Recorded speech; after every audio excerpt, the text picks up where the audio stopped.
Hello everyone and welcome to the May 2023 member Q&A, but this time it's not just members. If you'll notice, you're seeing this and you're probably not a member. This one's public. Yeah, we're doing a public one this month, but for those that don't know how I do Q&As on this channel, I do them very vanilla and very old school YouTube-esque. So starting off with the member questions, we're gonna start with Tommy Corey, who has a common question I think I've been asked just in stream chats and whatnot, but for the record, here in a video, top 3 games besides Wizard 101 and Pirate 101, and it's mostly Nintendo games that came out while I was in middle school. We got Pokemon Black and White, which I guess came out when I was in elementary school, but whatever. 5th grade, 6th grade. Animal Crossing New Leaf, again, came out while I was in middle school. Shug Conroy's Animal Crossing New Leaf Let's Play, I think was probably the Let's Play that got me into wanting to make videos on YouTube. And then Fire Emblem in general, I have noted here, is just the series as a whole, although I didn't really like engage that much. I don't think many people did. Question number 2, Squishy Thickums, favorite song to listen to. I don't think I went over this earlier, but members all got guaranteed questions answered. There were a lot of questions. I didn't answer all of the non-member ones, so bear with me on that.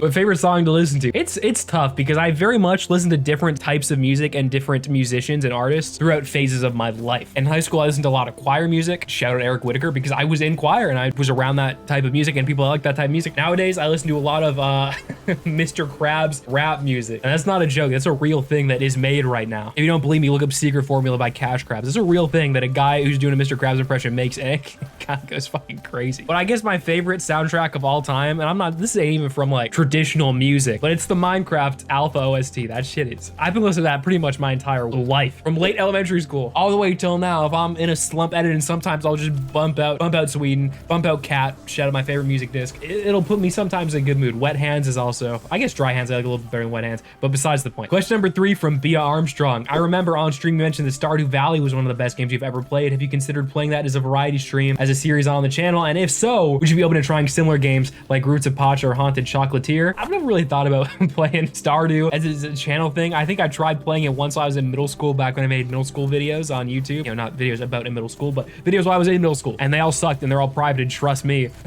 I haven't considered playing Stardew in the modern day. The thing about YouTube content nowadays is it's hard to make content that you just want to make for fun. Like content like this, for example, isn't the kind of stuff that's going to get views, get new viewers, or pop off in an algorithm. That's not how it works. So I would have to find a way and think up a way to make Stardew Valley a clickable series, whether that's playing with some weird mods or something like that. It's probably the best way I could think of doing it. So maybe I'll do something like that in the future. But as of right now, I got plenty of video ideas, plenty of series. So maybe when that's retired, I can have a little bit more freedom to do new stuff. But as of right now, I'm sort of just locking down on the Wiz stuff, since that still has momentum to it. Once the momentum to that dies down, or once the Doggl's Lead series ends, I'll probably just move on to other things. Not that I'll be done making Wiz videos, but I can, you know, make maybe a few less Wiz-based videos and more variety here and there. So yeah, I'd probably wait until maybe a month or two down the line, or I guess sooner, depending on when that's permanent series ends, because it could be anytime, but it probably won't be within the next month or so, I would imagine. Next question from Bree. In the future, would you do a stream with members as a perk? I think a lot of people would join. LOL. Let's be honest, a member-only stream on this channel, it's just a variety stream.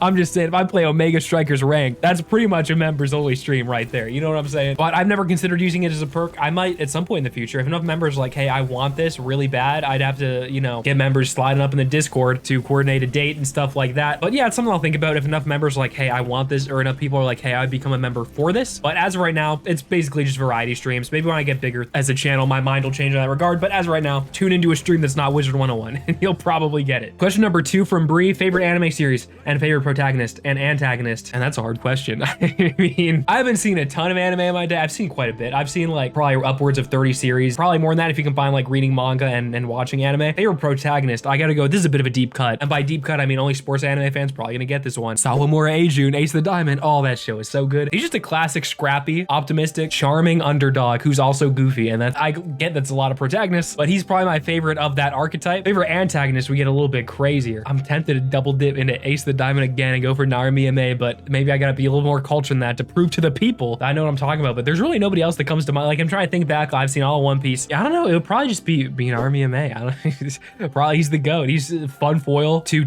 so many different characters, like 3 different characters. You know you're doing something right when you afford with that many people. And favorite anime series as a whole, One Piece or Ace of the Diamond. Those are the 2. I know it sounds one note. I've seen other shit. I've seen Haikyuu, I've seen Major, mostly sports anime.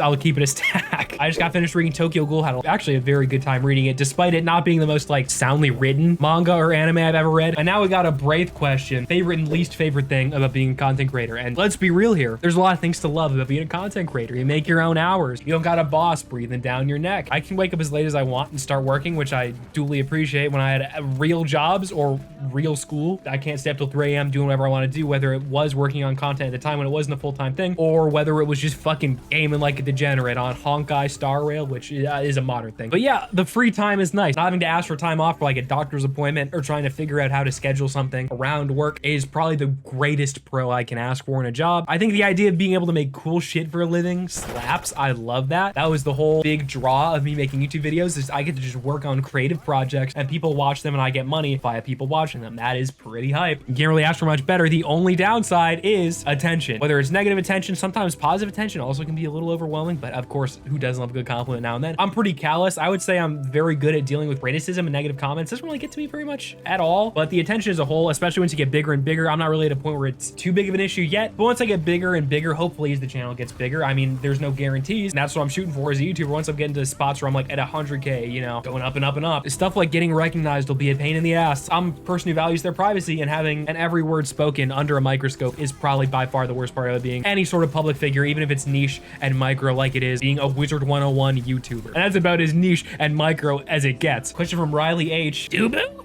Dubu. Christian Spats, actually a pretty good question, I think. Will you ever do top 10s for Wizard 101? And the answer to that is probably not.